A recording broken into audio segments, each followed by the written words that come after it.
riding the Silver Tsunami, surfing the Silver Tsunami. There you go. Surfing the Silver Tsunami, what you need to know. Also, we'll talk about the cost of living index, and there's a calculator that we're going to go through. And then we have Los Gatos home of the week and list price reductions and the highs and lows of Silicon Valley or Santa Clara County. Let's get going. I want to talk to you about the Silver Tsunami, but I wanted to show you this. It's on Bankrate. I have the link down below if you want to look at it. What this does is it goes through the basic costs of living in different cities. And I was just goofing around. Let's look at Modesto, the difference between living in San Jose, California and Modesto. This I got from our median price or median income in Santa Clara County. So it's not exact, but it's close enough. It is $181,300. We refresh the listing, and in Modesto, you only have to make $116 versus $181. Salina, Pittsburgh, Miami County, somewhere you have to know. Baton Rouge. Let's take a look at that. Let's see how much you need to make in order to live in Baton Rouge compared to San Jose, California. $97,000. So it's a little more metropolitan than I thought it would be. And Albuquerque, New Mexico, Philadelphia, San Juan, Puerto Rico. Let's take a look. It goes to show that living in San Jose or Santa Clara County, you need to make a lot of money to live here. Let's see, where else? Oh, Texas, Amarillo, $88,000. So relatively speaking, what we're finding here is no matter where you go, Knoxville, you get to make $89,000. So my parents live there. That's why that's important to me. But there you go. Something good to calculate. How accurate is it? I don't know what state I would move to. And the truth is, it doesn't matter. The difference doesn't really make any difference. It does when you live in metropolitan areas that count that as high end, like San Francisco, Bay Area, Los Angeles. Anything on the coast is going to be more expensive than living on flyovers. It's just a natural thing. So your cost of living will be down a little bit. How accurate this is, you really wouldn't know until you move there, right? You don't know what the cost of living is, the taxes and the income tax and all these other things that have to go inside of your total cost of living. Now, energy is a little bit lower in Knoxville, right? Apartment rent is much lower. So could you do the same lifestyle living in Knoxville? No, because they don't have as many restaurants. You don't have the beach. You don't have 2 to 4 hours to skiing. You don't have all that. So there's that offset. It really doesn't matter if you're a blue state or a red state or whatever.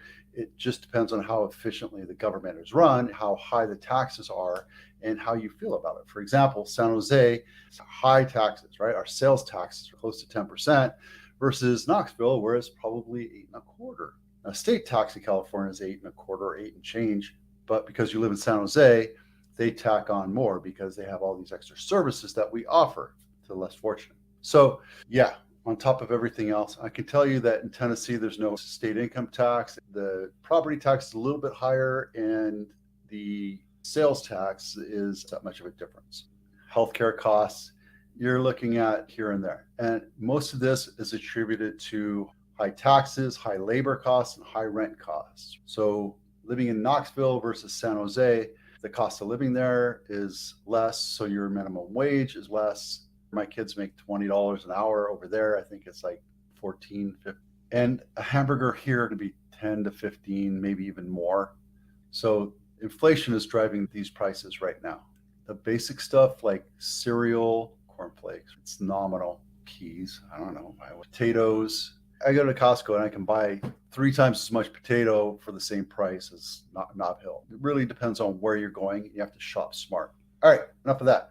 Los Gatos home of the week. Last week we looked at Alexander. It's still on market and they decreased the price. So original price is $5 million. They dropped it to $250,000, $245,000. Same great house, $245,000 discount. Let's go take a look at it. It's a beautiful house, right? I just don't see the value of living near a freeway. This one right here just popped up. This is beautiful, but I want to look at Chestnut. Again, these are not my listings. There we go. It's a 5-bedroom, 4.5 bath, 7,300 square foot, and it was built in 2006. Original list price, $8.3 million. Let's take a look at this masterpiece and really see inside. Door, beat up, right? That's an original door. So maybe they rebuilt a lot of it. I love that window. I want to do that to my house. That's a gorgeous kitchen. All right, If you want to look at it, it's below and link in my blog. Silver Tsunami. We're surfing the Silver Tsunami, people. If you're 50 years or older, you're seeing this happen. You're looking towards the end of your career. If your kid's moving to college and getting out of the house, you're empty nesting, so you can stay in your house.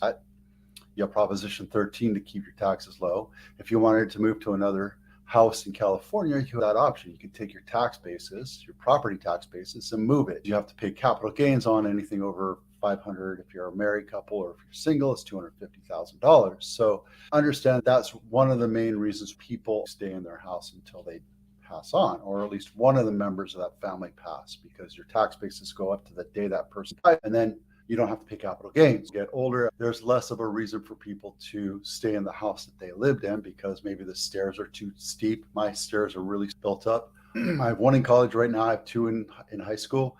Once they're done, there's no reason for us to be in this house. So moving on, just part of life. I might rent it. So there you go. There's going to be 12 million, I think they said, 20 million hits. 20 million homes will hit the market by 2037. We're at sold every year, 4 million, maybe 5 during the peak. 20 million, that's not going to flood the market. We have industrial investors buying up swaths of properties, making it more difficult for first-time buyers to homes. We're acknowledging that right now. This is the baby boomers, right? These are the people that came home from World War II, bought a house, and now retiring. That's what's happening. But over the next generation, we're going to see people moving on, moving to smaller homes, moving out of state, moving closer to the beach, moving out of the country. Right now we have 69 list reductions in Santa Clara County. It's nothing to worry about. The fact is that sometimes houses are priced over buyers will buy it for, and you have to be very careful about that. And a lot of times the seller thinks your house is worth, I don't know, $10 million, and really it's worth 5 million. Or maybe it's worth 1.6 and it's really worth 1.3. That's why you use an agent to understand the market. Highs and lows. The highest was 6.9, $7 million. The lowest was 650,000. The highest list price to sales price ratio is 38% over list price. That's crazy. So we're seeing some record prices for houses that are priced correctly. We're also seeing houses sit on the market being price reduced, and we're seeing it go down for less. The numbers are right here.